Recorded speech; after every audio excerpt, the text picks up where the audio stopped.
Mga bro, tila may bigatin tayong bisita sa Philippine Navy. Dumalaw si French Ambassador Marie Fontenelle noong January 14, 2025, sa ating flag officer in command ng Philippine Navy na si Rear Admiral Jose Ambrosio Q. Espeleta.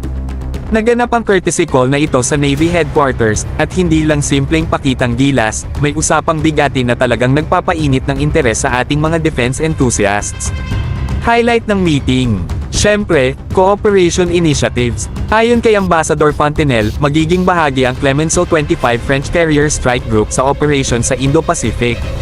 Malaking bagay ito mga bro, dahil ang deployment na ito ay nagdadala ng advanced capabilities ng France sa ating rehiyon. Sa ganitong galawan, hindi lang tayo nakikinabang sa shared defense strategies kundi pati na rin sa pagpapalakas ng diplomatic relations. Pero teka, may bonus pang balita. Napag-usapan din ang involvement ng France sa AFP modernization program.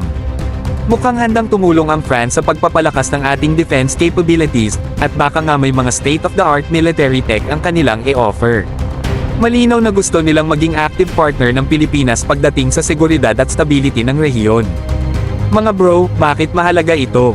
Sa mundo ng geopolitics, ang presence ng isang French carrier strike group sa Indo-Pacific ay nagpapakita na hindi lang mga regional powers ang may interest sa ating seguridad.